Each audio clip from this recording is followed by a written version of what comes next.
Alright, magandang hapon po sa inyong lahat mga kababayan, Batang Maynila to it's. Meron po tayong good news sa lahat po ng ating kababayan. Ito po ay good news. At itong good news ay galing po mismo kay Rendon Labrador, dito kay Tamulmol. Sabi ni Rendon, as of today at 12 noon, September 7, 2023, binura na ako sa Facebook ng Pilipinas. Wala na po ang Facebook page ni Rendon Labrador. Kaya congratulations. Kaya congratulations sa Rendon ha. Grabe. Ang galing-galing mo talaga. Alam mo, sa totoo lang, ngayon ako naniniwala na ikaw ay talagang motivational speaker. Talagang namomotivate mo yung mga tao eh. Kasi biruin mo na motivate mo itong mga tao na i-report yung Facebook page. Kaya nga nawala eh. Kaya binura ng Facebook kasi na-motivate mo yung mga tao na ipabura, na ipatanggal, ipaban yung Facebook page. Kaya congratulations ha. Congratulations sa'yo, Rendon. Ang galing-galing mo talaga, grabe. Talagang biruin mo, na-motivate mo yung mga taong yan. Na-motivate mo sila na i-report yung Facebook page. At yung ano raw niya, yung kanyang official statement, i-upload niya sa kanyang YouTube. Pero meron pa ako nabalitaan eh. Yung IG ata, saka yung kanyang YouTube, at yung iba pang kanyang mga platform, balak pa uli i-report nung mga na-motivate niya. So abangan mo, Rendon Tamulmol, yung IG mo raw, pati yung YouTube mo, parang binabalak ng mga na-motivate mo na i-report din. So after naman mawala sa TikTok, ngayon wala yung Facebook page mo, malamang susunod daw yung IG at etong yung YouTube. So yan yung sinasabi ng mga taong na-motivate mo. Kaya naman congratulations ha, congratulations, grabe, ang galing. Ang galing mo.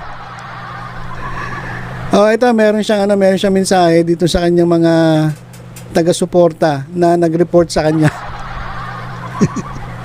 Babasahin ko po yung kanyang mensahe. Sabi niya, pasensya na sa lahat ng taga-suporta natin at kasalukuyan na hindi ako makapaniwala at nagulat sa pagkawala ng aking Facebook page.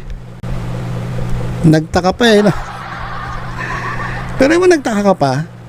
Hindi mo ba napapansin yung pinaggagawa mo na against sa guidelines na yan ng Facebook, against community guidelines na yung mga pinagsasabi mo dyan, yung iyong pag-call, tawag doon, call out do sa mga tao nang walang basihan. Kasi mismo ikaw sinabi mo, inamin mo eh.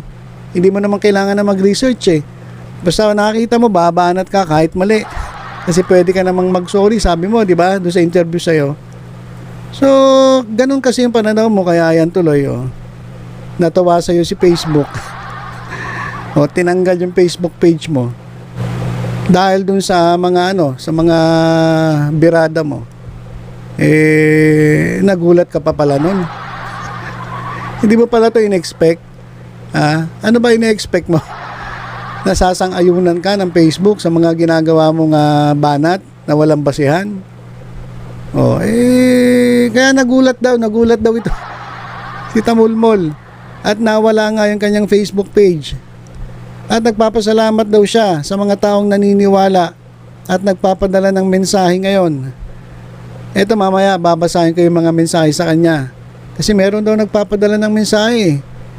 Ewan ko lang kung maganda yung mga mensahe pinapadala. Mamaya babasahin natin yung ilan sa mga komento dito sa post na kung saan ito nga sinabi na na wala na yung Facebook page ni Rendon. Upload ko ang official statement sa aking YT account tungkol dito. Hintayin natin yung kanyang official statement. Wala pa tinignan ko sa YouTube niya, wala eh.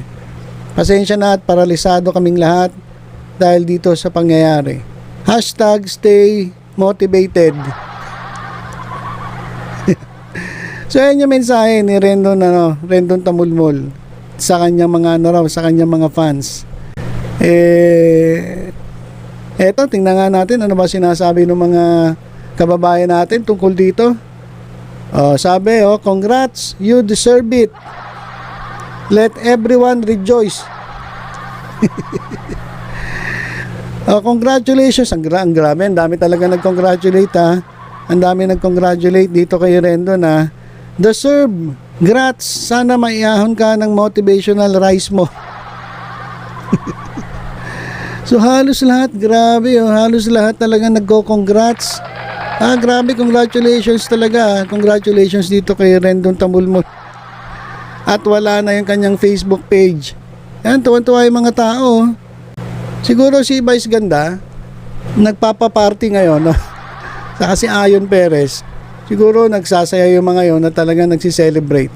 At isa pa si Chot Reyes, malamang nagpapaparty yan si Chot Reyes dun sa kanila dahil nga dito sa pagkakawala ng Facebook page ni Rendon Labrador. Salamat sa maagang pamasko. Next naman yung YouTube at IG para tuloy-tuloy ang saya. Ayan. Malapit na yan, abangan ninyo. Kasi motivated na talaga yung mga sumusubaybay kay Rendon eh. Talaga na-motivate ni Rendon para i-report itong kanyang TikTok. Tapos ngayon i-report itong kanyang Facebook. At talagang na-motivate mas lalo itong kanyang mga taga-subaybay na i-report itong kanyang IG at yung susunod yung YouTube. Ayan, YouTube is waiting at you, Rendon Labrador. Ang dami talagang sa wakas. Ibig sabihin, hinihintay pala talaga nila. Talagang inaasahan pala talaga nila na mawawala itong Facebook page ni Rendon Labrador. Kasi di ba yung TikTok nawala. Tapos ito na yung Facebook. Tuwan-tuwa sila eh. Aalisin ka na rin sa YouTube. Ayan okay lang yan. Ito, may advice sa yung ating kababayan. Okay lang yan. Bawi ka na lang next life. Sabi, napabilis ang aming hiling ngayong Kapaskuhan, Rendon. Grabe lahat dito. Wala ka makikita rito na nalulungkot eh. Lahat ng comment dito masaya eh. At sobra silang sumasaludo sa Facebook. Ito ay salute you Facebook. Finally, FB admin, kudos. Talagang biroy mo kinokongratulate pa nila etong Facebook dahil sa pagtanggal ni Facebook dito sa page ni Tamulmol.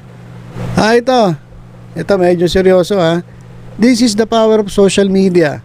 When your words and actions are can no longer be tolerated by majority, then somebody will suffer the consequence. Facebook is a social media app. Kung marami ang ayaw sa kanya and choose to report him and his FB account, that is their freedom to do so.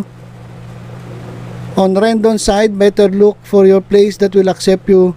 Whatever you say, whenever you say it.